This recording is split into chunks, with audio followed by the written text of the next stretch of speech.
Chapter 9. The Goldfish Pond. We walked back to the house together. There was no sign of the inspector. Poirot paused on the terrace and stood with his back to the house, slowly turning his head from side to side. "Une belle propriété?" he said at last, appreciatively. "Who inherits it?" His words gave me almost a shock.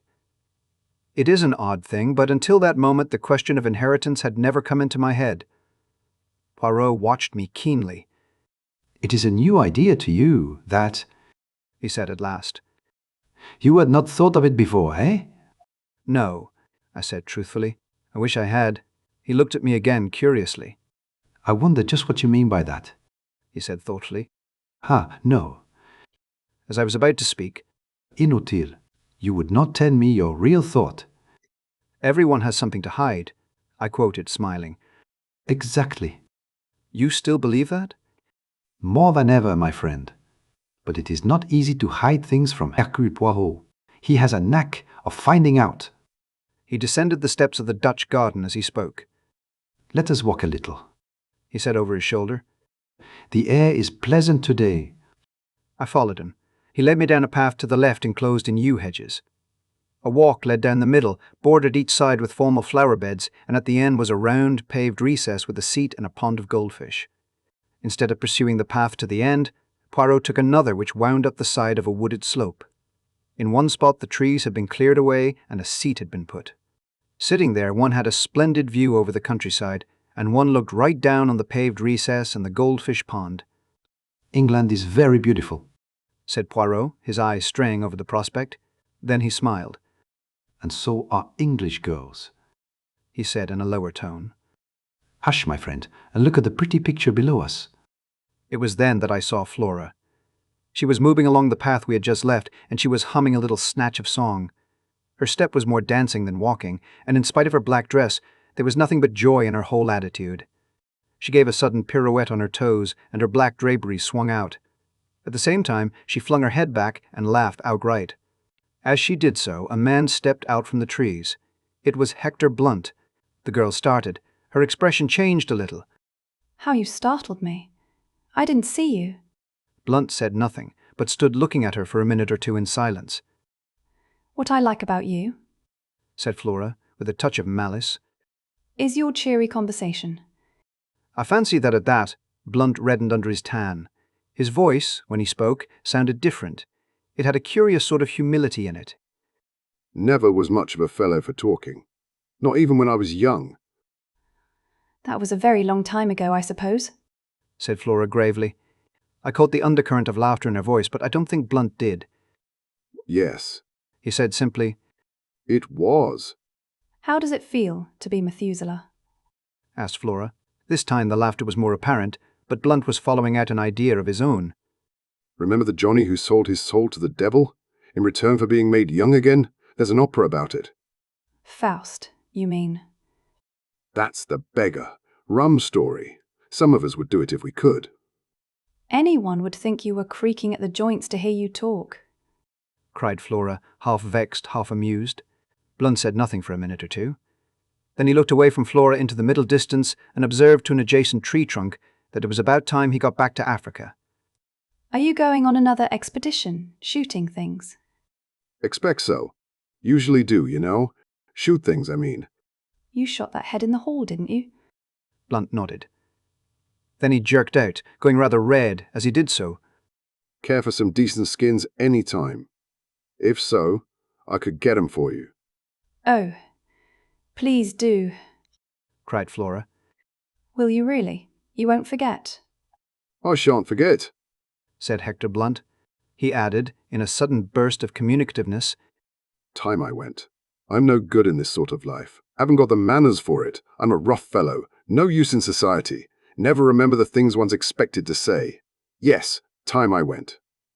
"But you're not going at once?" Not while we're in all this trouble." "Oh, please. If you go—" She turned away a little. "You want me to stay?" asked Blunt. He spoke deliberately, but quite simply. "We all." "I meant you, personally," said Blunt, with directness. Flora turned slowly back again and met his eyes. "I want you to stay," she said. "If If that makes any difference. It makes all the difference, said Blunt. There was a moment's silence. They sat down on the stone seat by the goldfish pond. It seemed as though neither of them knew quite what to say next. It's such a lovely morning, said Flora at last. You know, I can't help feeling happy, in spite of everything. That's awful, I suppose. Quite natural, said Blunt. Never saw your uncle until 2 years ago, did you? Can't be expected to grieve very much. Much better to have no humbug about it. There's something awfully consoling about you, said Flora. You make things so simple. Things are simple as a rule, said the big game hunter. Not always, said Flora. Her voice had lowered itself, and I saw Blunt turn and look at her, bringing his eyes back from, apparently, the coast of Africa to do so. He evidently put his own construction on her change of tone, for he said, after a minute or two, in rather an abrupt manner, I say, you mustn't worry. About that young chap, I mean. Inspector's an ass, everybody knows. Utterly absurd to think he could have done it. Man from outside, burglar chap. That's the only possible solution. Flora turned to look at him. You really think so? Don't you? Said Blunt quickly. Aye. Oh, yes, of course. Another silence, and then Flora burst out, I'll tell you why I felt so happy this morning. However heartless you think me, I'd rather tell you. It's because the lawyer has been. Mr. Hammond. He told us about the will. Uncle Roger has left me £20,000. Think of it, 20,000 beautiful pounds. Blunt looked surprised. Does it mean so much to you? Mean much to me? Why, it's everything. Freedom, life. No more scheming and scraping and lying. Lying? Said Blunt, sharply interrupting. Flora seemed taken aback for a minute. You know what I mean, she said uncertainly.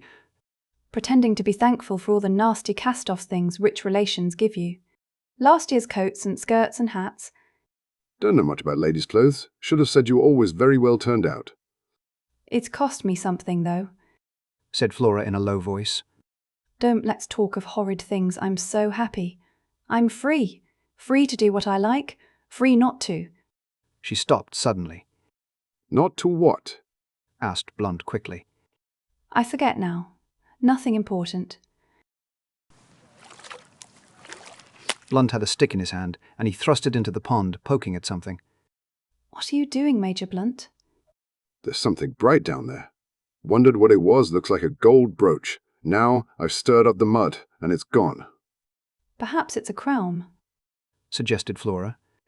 Like the one Melisande saw in the water. Melisande, said Blunt reflectively. She's in an opera, isn't she? Yes. You seem to know a lot about operas. People take me sometimes, said Blunt sadly. Funny idea of pleasure. Worse racket than the natives make with their tom-toms. Flora laughed. I remember Melisande, continued Blunt. Married an old chap, old enough to be her father. He threw a small piece of flint into the goldfish pond. Then, with a change of manner, he turned to Flora. Miss Ackroyd, can I do anything? About Peyton, I mean. I know how dreadfully anxious you must be. Thank you, said Flora in a cold voice. There is really nothing to be done. Ralph will be all right. I've got hold of the most wonderful detective in the world, and he's going to find out all about it. For some time I had felt uneasy as to our position. We were not exactly eavesdropping, since the two in the garden below had only to lift their heads to see us. Nevertheless, I should have drawn attention to our presence before now, had not my companion put a warning pressure on my arm. Clearly he wished me to remain silent. But now he rose briskly to his feet, clearing his throat. I demand pardon, he cried. I cannot allow mademoiselle thus extravagantly to compliment me and not draw attention to my presence. They say the listener hears no good of himself, but that is not the case this time. To spare my blushes, I must join you and apologize. He hurried down the path with me close behind him and joined the others by the pond. This is Monsieur Hercule Poirot, said Flora. I expect you've heard of him. Poirot bowed. I know Major Blunt by reputation, he said politely. I am glad to have encountered you, monsieur. I am in need of some information that you can give me. Blunt looked at him inquiringly. When did you last see Monsieur Ackroyd alive? At dinner. And you neither saw nor heard anything of him after that? Didn't see him, heard his voice. How was that? I strolled out on the terrace. Pardon me, what time was this? About 9:30. I was walking up and down, smoking in front of the drawing-room window. I heard Ackroyd talking in his study. Poirot stooped and removed a microscopic weed. Surely, you couldn't hear voices in the study from that part of the terrace? He murmured. He was not looking at Blunt, but I was, and to my intense surprise, I saw the latter flush. Went as far as the corner, he explained unwillingly. Ah, indeed, said Poirot. In the mildest manner he conveyed an impression that more was wanted. Thought I saw. A woman disappearing into the bushes. Just a gleam of white, you know. Must have been mistaken. It was while I was standing at the corner of the terrace that I heard Ackroyd's voice speaking to that secretary of his. Speaking to Mr. Geoffrey Raymond? Yes, that's what I supposed at the time. Seems I was wrong. Mr. Ackroyd didn't address him by name? Oh, no. Then, if I may ask, why did you think? Blunt explained laboriously. Took it for granted that it would be Raymond because he had said just before I came out that he was taking some papers to Ackroyd. Never thought of it being anybody else.